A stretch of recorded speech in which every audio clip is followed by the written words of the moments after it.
here. Yay! I did it all right and it's working. Yay! We are Yeah. here. We are here for Fleetcast on your Saturday night, and we are discussing the Women of Trek. And this exact episode is all about B'Elanna Torres from Whoop whoop. Voyager. How are you doing, Phoebes? Are you good? I'm yeah, I'm all right. I've had a week, Becca, but I'm Yes. here Yes. We've had because I weeks. felt like you can't flake out on an episode about Klingon, like one of the most spirited half Klingon women in the known galaxy. Yes. That'd be weak, weak But sauce. but I would have understood if you turned around and said, "Beck, I can't do Of it this course, week." yeah, yeah, I'd be like, "Okay." and you did double check if I was okay to do it, and I Yes. was like, yes, of course, because it's Yes. Torres. Yes. Which I find quite funny because I absolutely love this character. And so I was saying to Phoebes earlier on when we were discussing it, and I was like, I really love B'Elanna Torres, and I was like, she was my second ever crush after Deanna Troi, which is obvious. Um, but yeah, I just love this character because of how badass she is. Oh, she's amazing, She's and badass, but she's also also brainy. she's super smart, and I really like. So this is the main thing I like about Torres, is she gives us a glimpse into a more complex Klingon world. Yeah, If that makes sense. Like she's not just like, because sometimes the Klingons just are a bit like angry rage like balls, like they're just like walking hormone teenagers in the middle of a strop, yeah, which it is insane because not a whole society of Klingons couldn't be like that, otherwise they'd never make it into space. yeah, yeah. And they wouldn't So have made it quite as far into space. exactly. Yeah, Exactly. Whereas this is an advanced civilization with highly intelligent, highly strategic individuals, and I think B'Elanna Torres is one of the best yeah, examples of that by yeah, far. 100%. I just think this character is such a complicated character. She is one of the best characters, but she is so complicated. And I don't know whether she's this complicated because the Star Trek writers learned it from Worf, Mm. or they just got better at writing female characters. I can't tell. I had to think about this because I was like, actually, Voyager has a whole ship full of quite good female characters, and I think there is something about, like, so we all know that there are issues around the show running and how it ended and all of that stuff, Yes. but there is some really good character writing, especially in like the early episodes. Hmm. And the other thing that I think is so great about Torres is she's a bit of that bridge between like Star Trek and Marquis, which Yes. I think adds a layer to her character, because you see like what it means to flunk out of Starfleet only to find yourself kind of like forced to not be in. Well, she's essentially forced to be back in Starfleet. Yeah, she is, and she's Um, kind of got to confront the fact that she did flunk out, but yeah, she's now good enough to be the chief engineer of a vessel yeah, under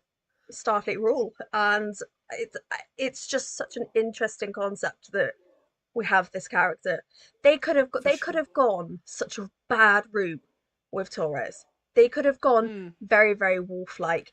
She could have been the chief of security, or she could have been that character, but they made her the engineer. yeah. That was such a smart move. I think so. And I think it's they also give her some like philosophically big things to grapple with as well, because she's half Klingon. So I mean, I'm sure we'll talk about favorite episodes in a minute, but Yeah, like that one where she's like exploring different parts of herself and physically is split out the human half and the Klingon half. yeah, Absolutely amazing, and absolutely amazing way to kind of explore the meaning of heritage and difference in one's own family, yeah, and like the kind of hereditary baggage that you bring with you. yeah, yeah, And then she also, because she has this like marquee Starfleet, former Starfleet, then back in Starfleet, and like she grapples with the values of the Federation, which I think happens a lot in Voyager because they don't have the luxury of being able to just like, it's like a survival situation. They don't yeah, have the luxury of just being able to enforce the Prime Directive every time. yeah, Um, so you get to have that kind of philosophical conversation about, well, actually, what does the values of these characters mean? And Torres, it plays out I think has one of the best journeys character wise in I Voyager, actually think she has the for sure. best. I actually think she has the best journey out of any character other than Yeah. Paris. And obviously their story obviously gets intertwined later on in the series. I think Yeah. they've got the best stories between them because obviously he's very much flaked out of Starfleet. He's now back in Starfleet. He's now kind of having to do it, and then he kind of goes back a step because he becomes an ensign, and then it's just a back and forth. And obviously, I love how they kind of grow together, which is really sappy, but Yeah. I do like that. No, I love it, and I think they have one of the more realistic like love stories Yeah, in all of Star Trek. yeah. And I No, I laugh the bit when 100%. they're talking about having a child, and she's like, "Well, what if I don't want my child to be Klingon?" Like that whole thing, Right. that whole fear of parenthood. Oh, Oh, that whole bit is beautiful, okay. beautifully discussed. I'm so upset it was cut short, really, in a Yes. way. So that storyline, I see it very differently pre having my tiny human to after Yeah, having my tiny human, and oh my God, it hits so hard because obviously when you're in the process of having a child, you have all these scans, you have all these, the imaging done. And I can remember actually watching that episode when I was pregnant, and I was having quite a lot of scans because Miss Eight decided she wasn't going to lie where she needed to, and she wasn't letting us see what she was, and all of this. And I can just I love remember, that she was calling the shots even then. That feels yes, very in yes, character. yes, it is very a character to miss Eight. Yeah, But yeah, I can just remember it thinking, oh my God, like even like in Star Trek, they are still having these type of worries and stuff, and my heart just went out to the character, which is really really daft because obviously it is a character, but Star Trek kind of gets you right in the feels quite often. yeah. Oh yeah, for sure. And I think yeah, Voyager. I think oh well, it'd be a toss up between this and Lower Decks. I love Lower Decks, but Yes, Lower Decks is partly because it's like comedically fun. yeah, Voyager for me is like the Star Trek that got me hooked. Like yeah, I love it, and I love the yes, Lost in Space. I love the characters that they have. I do also think there's something in that of when they're having the scans and things, and like I think Paris at one point is like I just want her to be happy. yeah, I don't care how she comes out. I just want her to be happy, and that kind of uh, the thing that you see with Torres is that like she knows the kind of what it's like to be sat in the middle of these two worlds and yeah, these two societies, and to be treated one way based on the shape of her forehead yeah, in this instance, yeah, so just like based on her appearance alone, like she knows what that's like, yeah, and her trying to explain that to him. I think like I watched a whole load of like Torres best bits, yeah. and her and Paris having that conversation, and those conversations trying to It's understand brutal. each other's perspectives, totally It's brutal, brutal. um and really hard to articulate, and they do quite a good job of that, the struggle of that. Yeah, you know. Yeah, it's gorgeous, a But great performance by Roxanne. shall we get Um, into the yeah, scoring? So for anyone for who is new sure. to this, we rank them on the different categories. We each get out of five, and then we score them, and we will eventually do a leaderboard. But I'm ADHD, and I have only just set up the original sheet, so there we go. But I think we will start with leadership and command abilities. Yeah. So I actually think Torres scores kind of low on this. Well, Okay. so I think she gets better at it, but she doesn't care enough about what other people think. Yeah. Yeah. Do you know, like she's a terrible listener, and she's also I think she gets better. She learns to adapt to the crew, but you see, particularly in her relationship with Seven of Nine, you see the real struggle that she has to kind of accept difference, and and also just keep, like patience with Yeah, difference. it's so hard because, Um, like you said, her relationship yeah, with Seven is epic. What is it? Borg upsets Klingon, Klingon punches Borg in the face, and I think that very much kind of sums up Yeah. their relationship. But yeah, now I've kind of put in my notes that B'Elanna may not seek leadership, but she kind of earns it by the end. Yes, she's Mm, the chief engineer of Voyager. She's in charge of keeping like under-resourced, constantly imperiled ship running, and she does it brilliantly. And I very much agree. You know, her temper makes her volatile, but the crew respects her.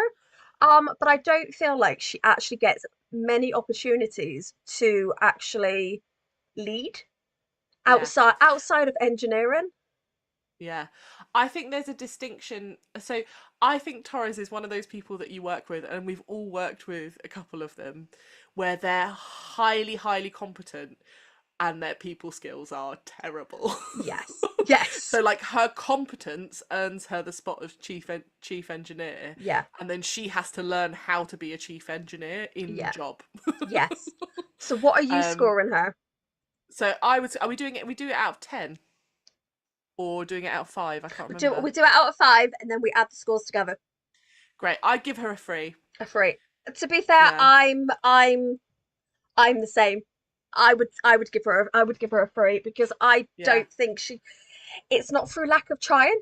I just don't think she's got the command gumption that we see in other characters in Yeah, Star and Trek. also there are some very strong leaders aboard Voyager, so it's like she's like, you know, when you're up against Janeway and Chakotay, it's really difficult. Yeah, and then obviously then you've got Tuvok. I think even Ensign Forever Even yeah, Ensign. Tuvok. Yeah. There's a lot of people that we would probably pick before. Do you know who I would pick before Torres to, like, if I had to report to someone aboard Voyager? Okay. The EMC. I would pick. I would pick. I'd pick the Doctor, the holographic, non-human Doctor, Yeah, before I no, pick Torres. I can't argue with that, to be fair. Yeah. I can't argue. No, no, that's 100%. Um, Yeah. but we go from that to her scientific and technical prowess. Well, I give. what can we say?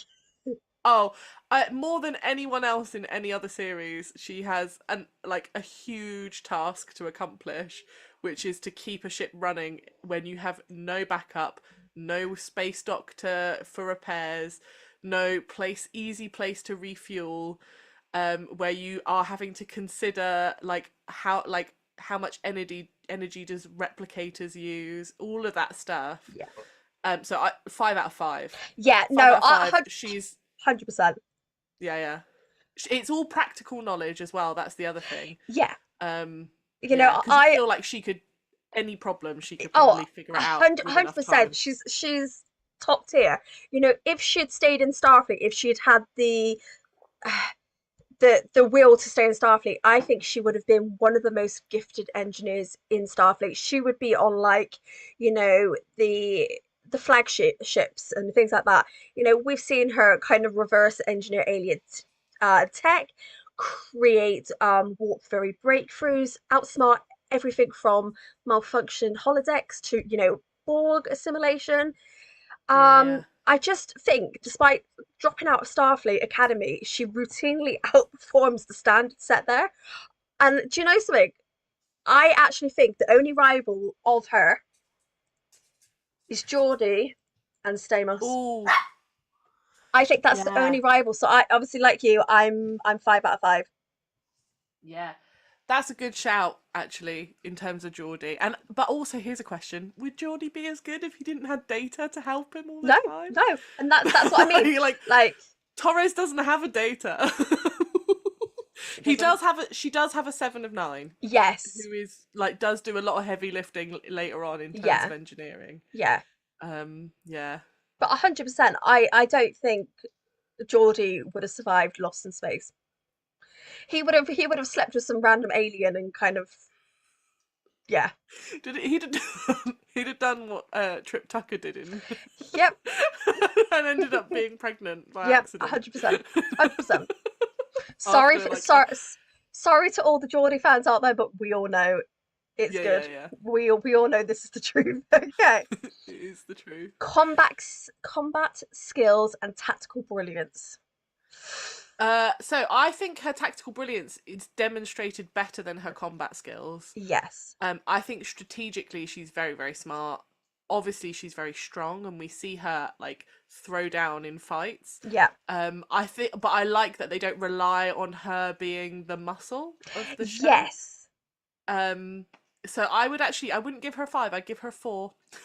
Okay. Uh, Okay. because you don't see like the Jadzia Dax. Like I actually think Jadzia Dax would kick her ass with Batleth in Yeah. Batleth fights, and Yeah. we scored Jadzia Dax a 5. Yeah. So yeah, that's why I'd have to give Torres a 4. Okay. No, I kind of agree. B'Elanna can handle herself in close combat and in tactical engineering situations. But she's not usually on the bridge for starship maneuvers, but she does save the ship from exploding about once a week. Yeah, But like I say, I would say true. her tactical strength lies in battlefield repairs, sabotage, and tech-based things like Solutions. hot Yeah, wiring torpedoes and mid-battle. I think yeah, it's definitely not in her strength, in her physical strength. no. It's more in her tactical skills. So I'm actually going to give her a 3. Okay, I think that's fair. Yeah, Yeah, yeah. I think I have to go for a 3 just because I can. Yeah. And I really like I'm thinking about it. Like, who does she really throw down in the whole series? Really, only Paris. Yeah. So yeah, I think 3 is a Oh, fair and that fair score. Vulcan. Does she get into that fight with that Vulcan? She does, and that's a great bit as well because that Vulcan was asking for it. Yeah, he was asking for it Yeah, yeah, without yeah. without a doubt. Without a doubt. Yeah, Okay, we've creepy, already creepy touched. episode. Oh, that is. But I do love that episode. I'm not gonna lie. Yeah, I do like me that too. episode. Because we love a pointy, love a pointy-eared space elf. We do. We do. We Literally do. do. Yes, but we've already touched on character growth and arc. I'm gonna dive straight in with this one, 5 out of 5, because, like I've said, I think this is one of Love the it. best written characters in Voyager. Her whole arc is amazing. She goes from Marquis to Starfleet, and it's one of the deepest arcs. It's about learning to accept herself, her Klingon Yeah. heritage, her rage, her intellect, her vulnerability. And she kind of begins very emotionally closed off, frequently in conflicts with others and very much herself. And then kind of over time, she like builds very strong relationships, Tom Paris. I would even say Janeway and Seven. Yeah. And I feel like she confronts her traumas head on. And by the end of it, she's not just a respected officer, she's a mum, she's a wife, and she's someone who's learned to live with both sides of herself. And yeah, this is one of my 5 out of 5 for character arcs, because there aren't many characters who get this kind of growth. And it's very, No. very simple growth. It's not like every single episode is about her. It's, there could be just 2 episodes a season, but they hit very, very hard. Yeah. I entirely agree with you. For all the same reasons, would do a 5. And I think it's a real tribute to Dawson's acting, Yeah. how she portrays Torres, that she manages to get that subtle growth. Yeah. And you do see like some big shifts forward. So you see it in the conversation about children with Paris. You even see it in like as she learns to open up to Paris. You see like a more vulnerable side of her. Yeah. You see it in that episode where she is physically split apart and like having to have a conversation with herself. That's incredibly compelling. But I think it isn't just those big moments. It is in all the little bits where she's just responding in character. I do. I just think Um, it's such little bits, and yeah, it's like breadcrumbs. yeah, it is, and and again, it goes back to like this, and that's what I think Voyager is the best at out of all the Star Treks, is that like is the journey. And I think maybe it's because of the struggle and the being lost thing forces characters in a way to kind of be naturally more self-reflective. Yeah. But Torres does that in a way that's never really self-indulgent or over the top. It's just a natural response to the situations that she's in. Yeah, and it's Um, it's it's so yeah, fantastic. It really is fantastic. So what is your yeah, yeah. score? Just to confirm. Oh yeah, for 5. For sure it's a 5. 5. Okay. Even though Eddie's growling, don't Yeah, listen to sorry, we him. do He have a doesn't third know anything. we do have a third co-host, and that is Eddie, you know. Yeah. Eddie! Eddie, he's being a He, bit naughty right now. yeah, So I've caught him. he looks like he just wants to go to sleep, to be fair. He does. He is huffing because he's just heard something at the front door. So he Oh, feels like it's his duty to protect us, oh, okay. which is ridiculous because look at the size of him. Yeah, bless his He's soul. protecting nothing and no one. He's in charge of nothing and no one. It's all in his Oh, head. He just has an bless ego the him. size of a planet, Oh, but he's adorable though. but trapped in a tiny body. Yeah, he's pretty cute. Yes, yes. But iconic quotability and charisma. Uh, so I don't think she's that quotable. I do think she is quite a charismatic character. Yeah. And if only for how good she is at verbal sparring. I find her Oh, very, yes. she's very funny. Um, yeah, and the more kind of characters around her that are good at sparring, the better. Yes. Um, So yeah, I'd probably put her maybe like a 4, okay. maybe 4, See, maybe 3. which one? Yeah, okay. Let's go 4. Okay, okay. Yeah, See, yeah. I've put very similar things. I've put she's not a quip machine, but her sarcasm is absolutely deadly accurate. And yes, she can be iconic, but it's the sheer intensity. It's, you know, when she enters a scene, you can feel it. And I've Mm, put that her charisma comes from passion, conviction, and not backing down ever. But very much like yourself, I've kind of gone, I actually put her 3. Because I don't nice. think she's got any big quotes that I can remember other than uh what was it? Borg. Klingon punch Borg. Yeah, Klingon punch Borg. Yeah. Yeah, Borg upsets Klingon, Klingon punches Borg. You know, that's the yeah. only one that I can really straight off the top of my head um, you know, think of. Think of. Yeah. Yeah, But do yeah, we think she's most likely to start a bar fight? for sure. She has she'd zero chill. She'd be insulting someone, refusing to back down. And I think this is the difference you see. So this is where you see her Klingon side come out, is her lack of control over her, Yeah. like over almost, it's not ego, it's more like pride than anything. Yeah. That like when it puffs up, you see it, and I love seeing that in a like in a woman. Yeah. No, Because you see it 100% a I get lot, it. you see it a lot in the male characters in Star Trek, and there are a few women who have that pride puff up moment, Yeah. and Torres gets it. Yeah. Um, yeah, No, I 100% get it. And what I kind of put down in my notes, I went absolutely, without a doubt, especially in the first couple of seasons, if you insult her ship, yeah, her work, or her ancestry should deck you before the drinks even hit the table. But I have heard that she has mellowed over time. yeah. You know, since she If married we're seeing Tom. her post Voyager, Yeah, I think maybe she'd learn to walk away or solve it differently. yeah, yeah. But yeah, I think yeah, definitely. If it's based on what we see, So we're both putting yes for that. yeah, yeah, for sure. Yes. 5 out of 5. 5 out of She's starting a fight. 5. Okay. Is she likely to cause a temporal paradox? Do you know what? I don't think so. Yeah, no, I I think she's kind too of busy agree. to be fucking about with experimenting. Yeah, She's no. more, but she would solve it. Yeah, that's exactly Yeah, exactly what I put. I've put not usually one to seek out the weird science, but she's 100% the person I would call to fix it. You know, yeah, she, yeah, yeah. And 7 of 9 would be if anyone on Voyager who's starting a temporal paradox. 100% is 7 of 9, 7 without a doubt. No, 100%. So, or we or both put, Paris by or accident. yeah.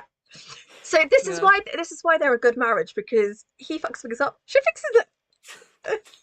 poor Torres. She deserves much better.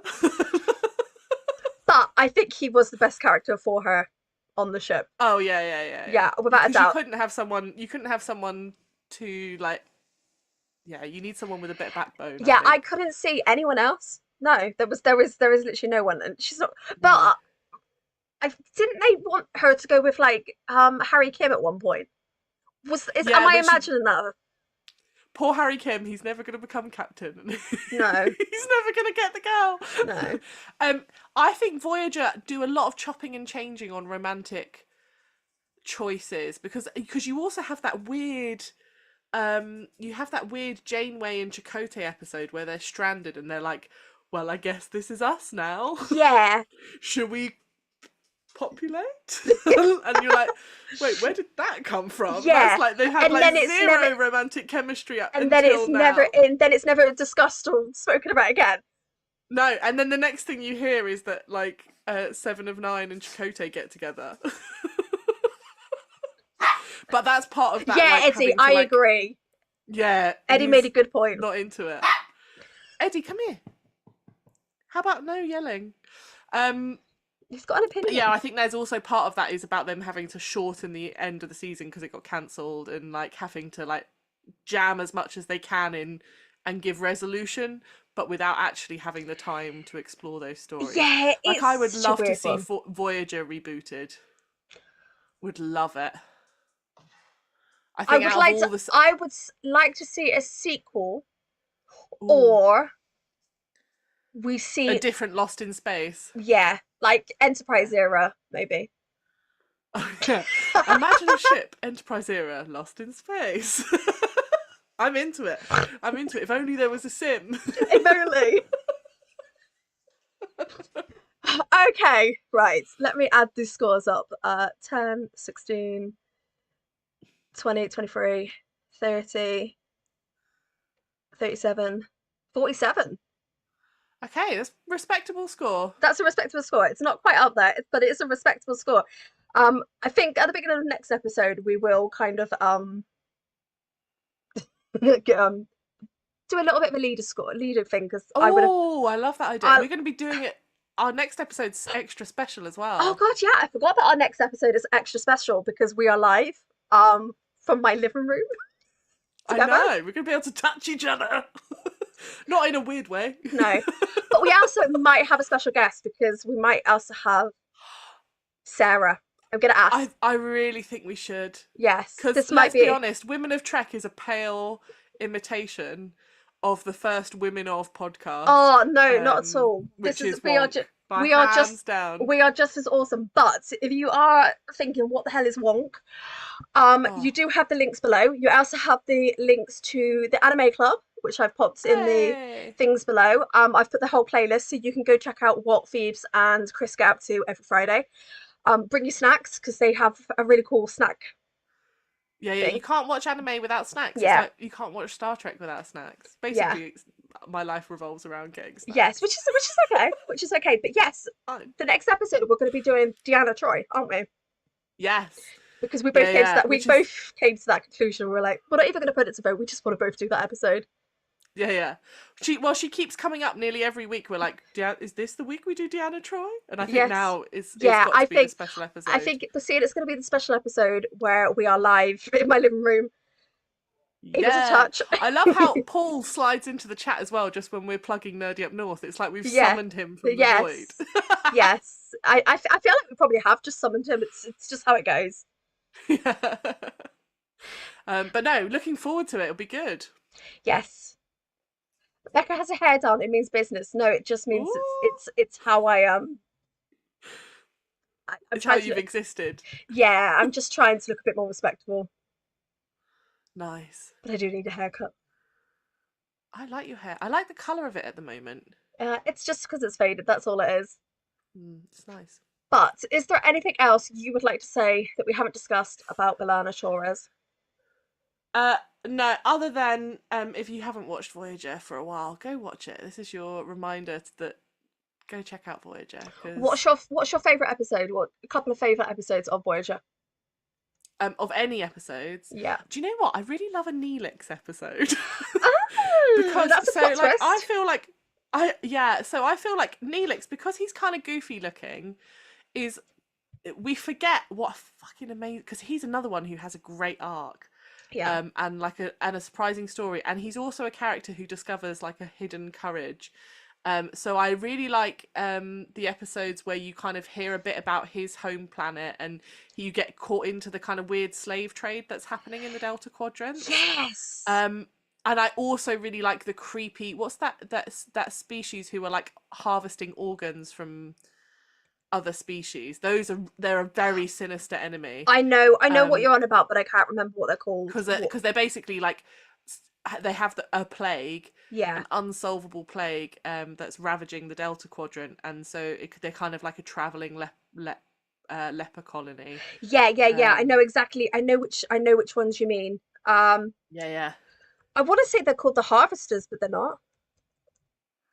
But I want. I know which one you mean Yeah, though. I can't remember right now, but it's gonna bug me, and I'll wake up in the middle of the night and then put a comment in the YouTube. But the person and it's Salieri from Mozart, from Amadeus, who Yeah, plays like I the never. captain of the ship. Yeah, I never remember that. Um, yeah, and I remember seeing him because even with all the weird prosthetic makeup, it still looks like him. It just Yeah, looks like his skin's been like stapled on and stretched. Because they're also the prosthetics of those guys are terrifying. Um, so yeah, I think those are some of my top episodes yeah, for sure. And I do like the early episodes where you see like the Marquis, where you think there's going to be some sort of mutiny, and they're having to like learn to work together. I love those yes. episodes, and I also love the episode where the doctor teaches Seven of Nine how to dance Okay, that is because it's one so of. bittersweet. There's a lot of Yeah, Voyager which I love. yeah. I have a few random episodes that I like. I really like the episode with Neelix where he has to basically babysit Naomi Wildman when Sam is stuck in the shuttle. I Yeah, find that episode such. It's a weird episode, but I always search for it on a rewatch. It's yeah. such a strange episode with Floopy. Is it Floppy or Floopy? Floxy? Floxy, is that it? Floxy. I want to say Floxy. The weird hologram thing. I love that whole concept that the holodeck is used for that. Yeah, yeah, It's not just used for what most Trek fans think it's used for. It's actually used for like quite educational purposes. yeah, yeah. I obviously It'd be you. yeah, I love Day Yeah, of Honor. like That episode where oh B'Elanna and Tom are stuck in the shuttle, and the shuttle blows up, and they're stuck with their suits. I actually used to read that book over and over and over and over again. that's got some really gut wrenching moments in it. Yeah, That one. yeah. Yeah, yeah, yeah. I love the Pon Far episode where Yes. basically B'Elanna gets assumed that she's Unwanted gonna. advances. Yeah, I was trying to think of the best way to put this. Yeah, yeah. Yeah, and I know this is a really weird episode, but I like the episode where you get to see glimpses of the future, and it's a really weird one, but I can't remember Mm. why. I know it involves Kez. I don't know if it's because Kez is. Is that because Kes has that weird power awakening thing Yeah, that it's happens? before that. So it's the episode where we get to see like Tom and Kez together, and then we get to see Kez and Tom's daughter Yeah. with Harry Kim, and they have a child.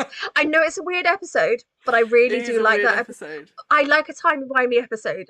If people Of don't know, course, Doctor Who fan in the house. yeah. We've got to have an alternative reality on the timeline. Like, I don't understand why people are surprised when I say things like this. I'm really, really. Do you know what? As soon as you said timey wimey, I was like, oh duh. Yeah, so that's my selection of episodes that I really love. Yeah.